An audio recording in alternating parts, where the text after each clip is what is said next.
What up, y'all? Welcome back to the channel, Dap Universal. I'm Dap. So we're looking at how you trigger them, not how they trigger you, how you trigger them. This is going to be a reading that I've been wanting to do for a minute. I think I may have done this once before a couple of years ago, but I want to revisit this because I think it's good to know how you trigger people. And it's going to be not a long reading. We're going to get into some things. We're going to look at how just your shadow energy in general interacts with other people platonically, romantically. But then after that, I got to go and pick this fatty up some food because he's almost out of food. And we got to walk into town and do that. So, and it's cold outside. Can I take you with me? He's like, don't take me with you. So it's going to be a quick one, not a long one. But go ahead and pick your piles. Then pick with your third eye, not your first or second eye. Right? You can pause the video if you need to, but I'm going to see you over there at your reading so we can get through this. And remember, I love you. Bye for now.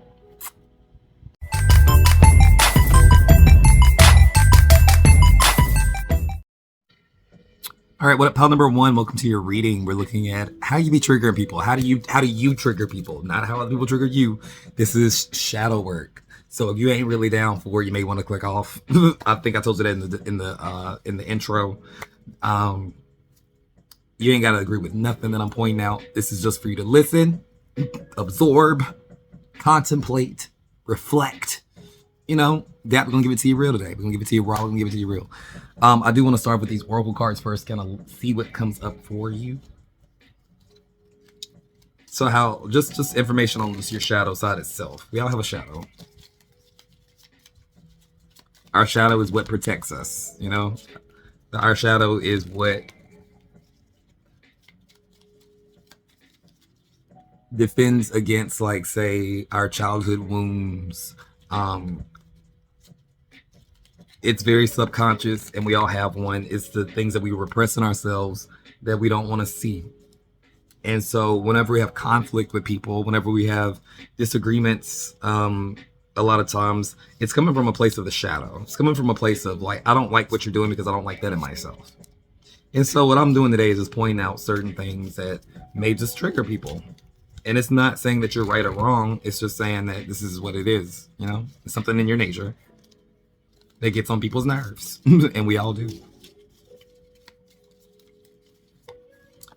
You have the Fountain of Life. It says drawing strength and renewal from within. Something about this card, I haven't used this deck before, by the way. Something about that card makes me feel like you look younger than you are. It's giving Fountain of Youth for some reason. You may look younger than you are. You may get carded a lot. You may have a youthful personality. You may be a little bit short. Just something about you may just come across as younger than you really are. And you may actually capitalize on that. You may be like, hell, shit. Like, if it makes people think I'm a little bit more naive, or it makes me feel like a little bit more, you know, yeah, sure, you can think I'm younger. Or we'll just kind of fly with that. It's kind of giving that. But you do have a lot of energy. It's like, it not just you look younger, but you probably come across as, like, younger, youthful. You see the world through the lens of a child type of energy, you know.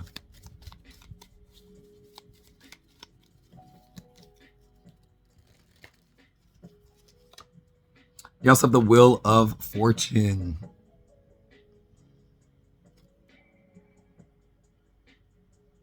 I can tell this was made with AI. I'm looking at it, I was like, this wheel don't make no sense. The numbers on this wheel makes no sense. This is AI. It's okay though, I like the cards. But it says, fortunes are always turning. Seize the opportunity and change the future. You have something watching over. You may have, like, a lot of Jupiter energy in your chart. You may have, like, say, your Jupiter in the 12th house, Jupiter in the 1st house, Jupiter in the 9th house. You may have Jupiter in Sagittarius, Jupiter in Taurus. You may have just, like, a very strong Jupiter energy, meaning that you have a gift of manifestation. Like, you have a lot of blessings. Dense fog. Brace the fog to find answers. But sometimes you can, even though you may have, say, an abundant in, like, ways of getting things that you need, things you want, that kind of thing, it's like you may struggle with the spiritual side of, like, finding self-worth or understanding that you are enough and you don't have to kill yourself to make a buck. And, you know, but I feel like you are very driven when it comes down to the material. So you may be any earth sign. You may be a Capricorn, Virgo, Taurus, all of those. I think that is very much embedded in. You may have a 10th house, second house, sixth house stellium. You know, meaning that you have a lot of planets in those houses, especially the sun. Sun in the sixth house, fifth house. I mean, sorry, sun in the sixth house, second house, 10th house. Yeah, your boy know a little astrology. You can book a reading if you want. If you want your birth chart read, I'll be doing all that. Link in the comments. I mean, link in the description. I think in the comment. But anyway, so your thing is more like, I think you just have a certain abundant energy about you, but you attract the wrong people, or you attract jealous ass people. And sometimes, look, since we're looking at it like how you trigger people and just like say the subtleties of it all, these may actually be people who actually do root for you and support you. You can still feel the energy of envy. You know, even if you care about the person, it's like it's an emotion. How you react to envy, what you do because of that, I think that says a lot about a person's character, more so than a person who just may be a little bit envious that like their friend gets everything that they want or whatever it is. I don't think that's necessarily a horrible thing, because you can't control how you feel, but you can control how you react to those feelings. Bitch, you better not show me that you're jealous. You better not be acting sour when I get something nice for myself and you just mad because you wanted it first or something. If I get a twinge of that, then that's different. But it's like initially we may feel something, but it's like we don't have to act on it, is what I'm saying. So this isn't about your haters. This reading is not about your haters. This reading is about you and how you trigger other people on a platonic level. With the Ace of Pentacles, though, it is giving like a very blessed, abundant vibe. Like even if you don't feel like you have a lot, it's like you have everything that you need. You manifest situations that actually benefit you. When other people are like, how the fuck did they do that? They weren't doing nothing to deserve that. You know, it's like you have something watching over you, whether it's a angel, whether it is a guardian angel, ancestor. You got something that watches over you to make sure that you got things to do this lifetime, and we ain't got time to sit here and be struggling like from the bottom up every fucking time. No, we gonna toss you a bone every once in a while if you can see it. That's the thing.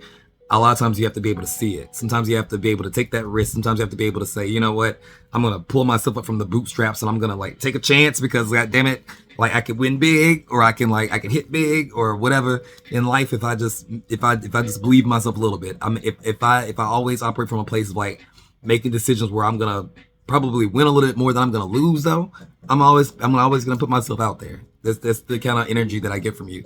It's like if I feel like I can come up a little bit, even if I'm risking losing a little bit, I'm gonna go ahead and go for it. So you have a lot of earth energy in you, but you also have a lot of fire, or at least maybe a lot of air. It's something like that. It's a cross between two. So you may have, like, say, you may have your sun in Gemini, or maybe Aquarius.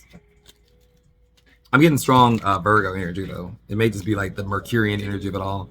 But you figure out a blessing. You figure out a way out of every situation. And that, for some reason, pisses people off. It triggers people, because it's like, what? It's like people can feel like I get put in the same situation and I got to work 10 times harder because they're not paying attention. Because they're not paying attention. You know what I'm saying? It's like, that's your life. That's your decision. That's your choice. And I feel like a little bit like, it triggers them, because it's like you can be a little bit of an example of like, if you pay attention, if you do the right thing, if you work hard, you get rewarded a lot of times. And it's like, you may not see your life as that, but it's like people see your life as that. The King of Pentacles comes up in reverse, and you may attract people who may not have as much as you, or may just not know how to like handle their money or something like that. They may only call you when they need something, or they may only see you as a type of friend that's like, well, they're reliable. You know, they may not be very reliable, but I feel like you are reliable to your friends, and I feel like maybe you attract certain people who just may need a little bit more, and you give it to them, but it's like at the same time they resent you a little bit because they watch you just be thriving. Like we started off on the same playing field. It's like, it doesn't give me vibes that you just have a silver spoon in your mouth. It's like, I feel like these are people that maybe start off on the same playing field, same energy, and it's like you just go this way and they go that way. You going up, they going down. I don't know.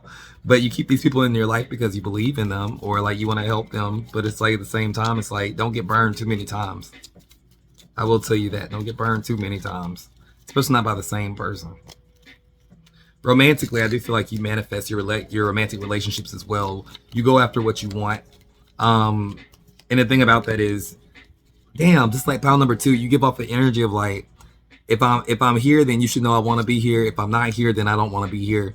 Like when you were here, before you were here, I was fine. I'll be fine without you, bitch. It's like you give off the energy of like, I'm cool. Like I'm not desperate.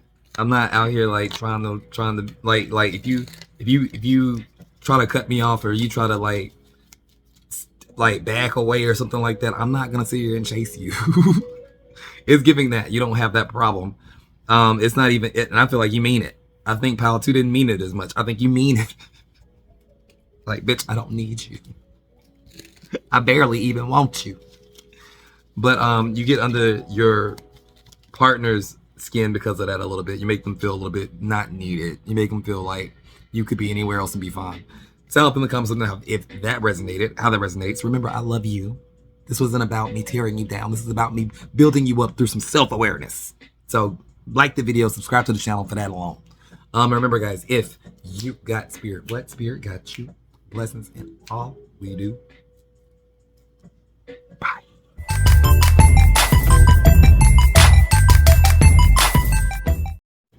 What up, pal number 2? Welcome to your reading. We're looking at how you trigger people. How you trigger people.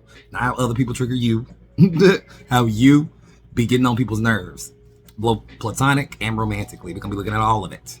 I'm going to start off with some oracle cards before we get into the tarot spread. Just to see what we're working with. One thing I am picking up on this file is like y'all are a free spirit. And I love that. I'm here for that. A free ass spirit.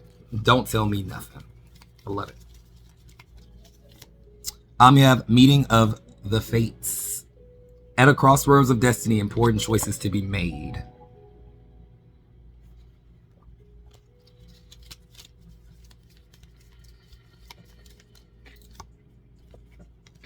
Eternal love. Eternal love is your greatest strength. And we'll do one more.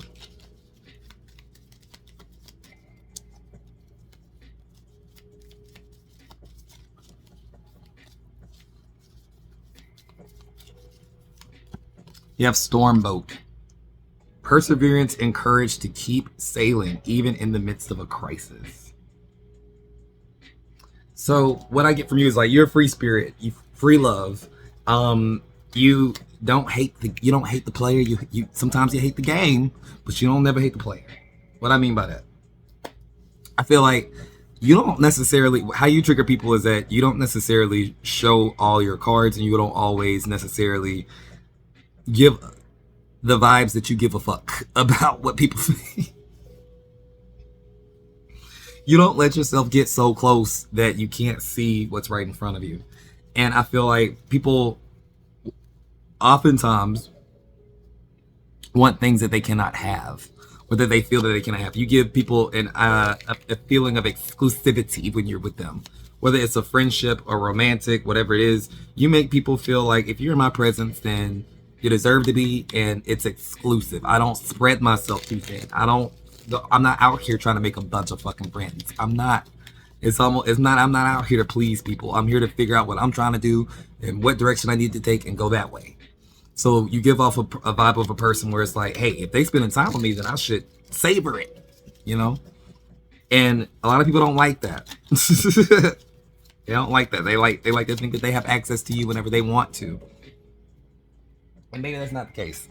You got the moon here as well. You're very mysterious, maybe almost even secretive. Like if you have your mind set on what it is that you need to get done, you may not tell people. You may or may not, even people that you trust and people you have around you, they may not know what the hell you're trying to do. So it may come across to them as you being secretive, or you not necessarily opening yourself up and being transparent with everybody. And like I said, teachers on, I'm just telling you how you trigger people. Like I'm doing one job. Like I don't really care. Like you can agree with it or not, but people feel like maybe you don't wear a certain part of yourself on your sleeve when, like, say, it's only a problem when they do it first. Platonically, which is funny. Platonically, how you trigger people. You have the lovers in reverse. There's a level of detachment. The lovers doesn't always have to be like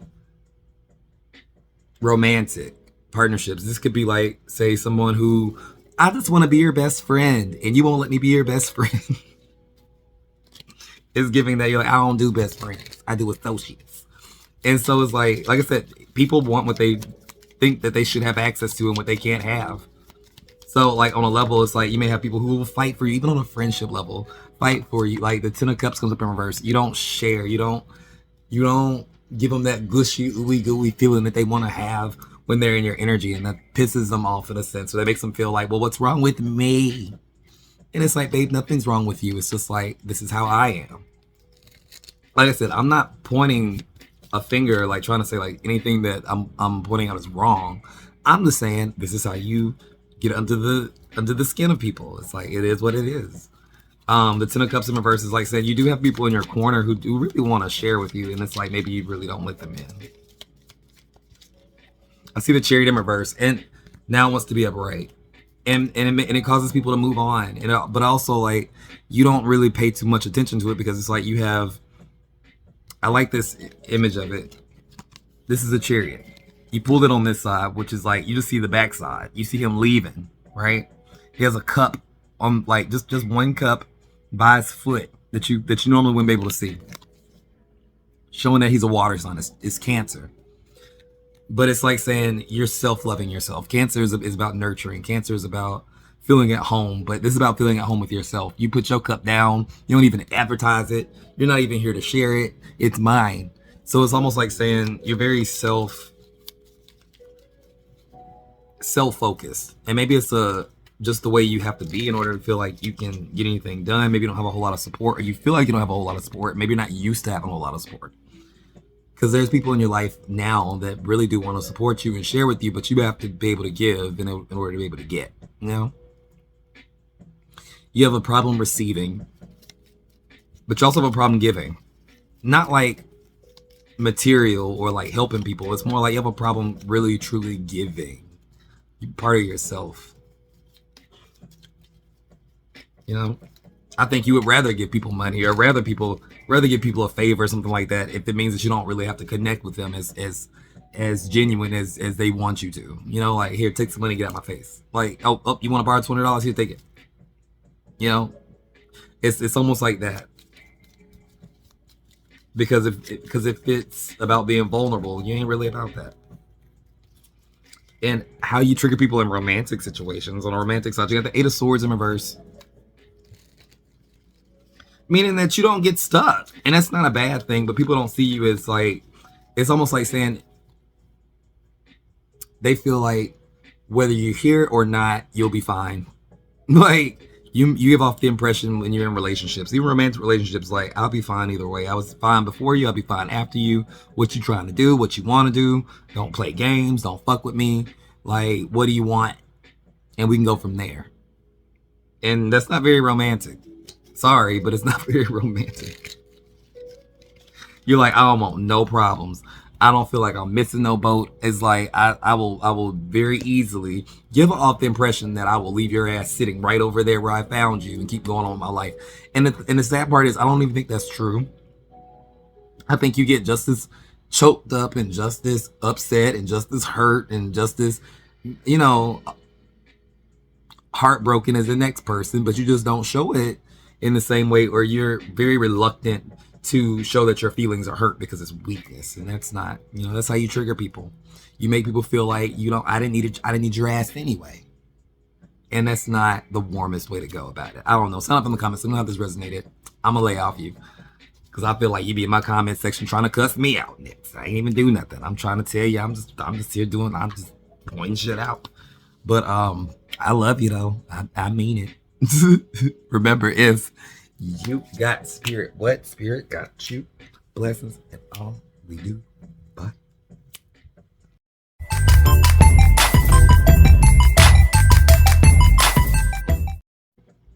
What up, pile number 3? Welcome to your reading on how do you trigger them? How do you get on their nerves? This is more for self-awareness, by the way, just so you can kind of see like maybe how your shadow affects people. So yes, it is shadow work, but when What I'm going to do is pull a couple of these oracle cards before we get into the spread that you see on the screen, just to kind of get more insight into, like, maybe think Akashic records, think on a soul level, like what's going on.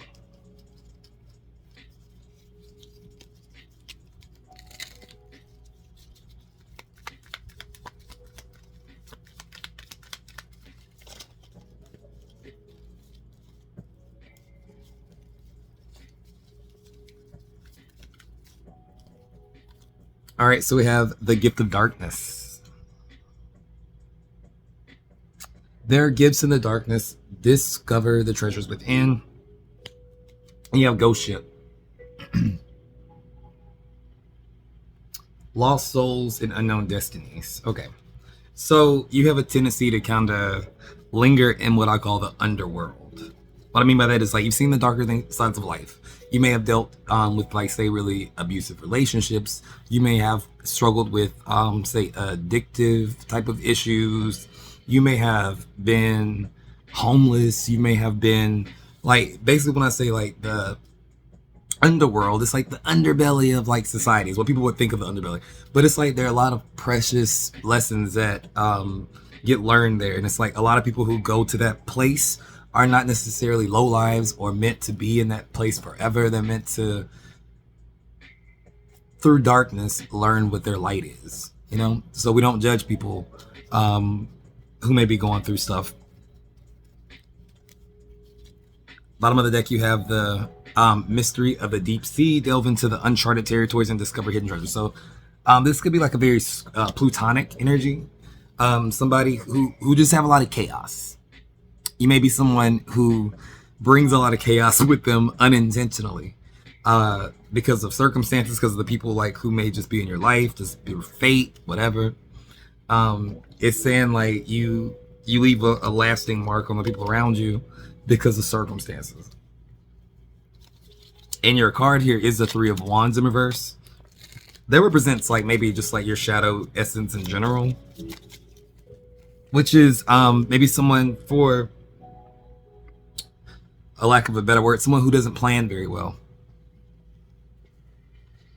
Somebody who doesn't plan very well, and somebody who may not necessarily have a lot of foresight into, or, like, maybe had a hard time with understanding, like, the foresight of, like, say, if I do this, then I can expect this, this, and this. The consequences. And maybe sometimes the consequences hit you harder than other people. Maybe sometimes the consequences of your own actions and consequences of other people's actions you have to pay for. It's giving a very karmic energy. I got the Ace of Cups in reverse. And I think in that place, damn, the Nine of Cups, all the cards, like, falling off the thing.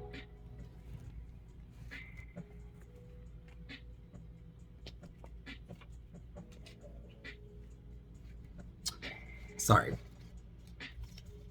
I do think when you are caught up in that place, by the way, you may have a hard time asking for help or letting people understand, like, the severity of your situation because of embarrassment, or, like, because you want to appear a certain type of way, or you feel like, well, if I acknowledge these shortcomings or acknowledge the reality of a situation, then maybe that makes it more real and makes it harder for me to, like, get through the day or whatever it is. But it's like saying you have to be honest about how bad your circumstances might be, and not be afraid that people are just going to talk about you behind your back, or people are going to make you feel worse for the circumstances that you're in. Because if that's the case, if that is the case, those are the type of people that you attract, right? People who will judge you, people who will look at you and say, oh my God, if I knew that they were doing that bad, I would have never inserted myself. I would have never, like, offered. Or if you feel like that you attract people like that, that's not a them problem. Like, in that situation, that is a, why do you attract these types of people? And then if you do, why do you see that as you needing them? Like, if they act like that, if you feel like people will genuinely respond that way to you, and I don't think they always will, like, that's not so much to say that there's nothing you can do about that. You know what I'm saying? Those aren't people that you need to keep around, or people that you need to count on. That's what I'm saying. But we are talking about how you trigger people. And like I said, this is like on a subconscious level. This can be people that love you, people that do care for you, people that do want to support you. It's just, I mean, we all going to trigger people in different ways. This is for self-awareness, like I said. On a platonic level, you got the temperance card in reverse. You go too far, my friend. People may see you as a wild time. People may see you as a good time. People may see you as like, look, if we going to turn up, we going to call pile number 3. We going to call pile number 3. We're gonna get some bottles. We can get something to smoke. We're gonna do whatever. But it's like you here for a good time. You here for a good ass time. I'm not mad at that. But it's the 10 of Wands that comes up that clarifies that. But it comes with a certain amount of responsibility, or lack thereof. People may feel a little bit responsible for you sometimes when they don't necessarily mean to. It's like, think about it this way: if you're someone who attracts a lot of karma, you're someone who attracts like their consequences, or like you see the effect of your actions like that. For one, it may mean that you're not on the right path. It may be trying to nudge you towards a different direction. But two, it could unintentionally have people feeling like they are obligated to look out for you. It's like, well, I was edging them on, or I was like encouraging them, so I feel like a little bit responsible. So I feel like I should, you know what I'm saying? It's like sometimes you may attract people who want to help or insert themselves, not because they necessarily have the best hearts or the best intentions. It's because like maybe they feel a little bit responsible because they were with you, making bad decisions with you. And that's not a bad thing to have someone like vouch for you like that. But it's like at the end of the day, you don't want to almost trauma bond with people.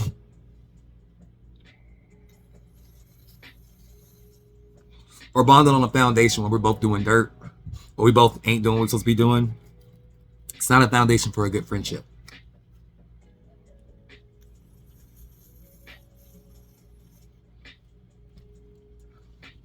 How do you trigger your romantic partners? 7 of Cups. You have options. I think you get maybe a lot of attention, or people just like your personality. And for some reason, whether you want to admit it or not, sometimes you have a hard time knowing what you want versus knowing what you need. You may have more than one option, or maybe like say situations where there are third parties involved. It's almost like you like the excitement on a subconscious level. You like the fact that, I have options or opportunities. And sometimes these options and opportunities are not that. They're just distractions. The 6 of Wands comes up and the 8 of Wands in reverse. And you cut people off. And you have a tendency to cut people off without necessarily, maybe you do so without like warning sometimes, or you do so without explaining yourself in romantic relationships. And if you are intimate with somebody, if you're close enough to be on a level where you can give your body, give your affection, give your time, then you should be able to tell them why you don't want to talk to them no more. I mean, do as you do, but I'm just saying, my own humble opinion is, if you can give your body to somebody, you can give 30 seconds and tell them why you don't want to fuck with them no more, instead of ghosting people. So I feel like you may be a ghoster. That's not healthy. But that's the main way how you trigger like romantic situations, is you go silent. Or you may not go silent forever. You may use it as a way to like get their attention, and that's not healthy either. But that's what I got for you. Sound off in the comments, let me know how this resonated. If this resonated. And remember, if you got spirit, what spirit got you? Blessings all we do.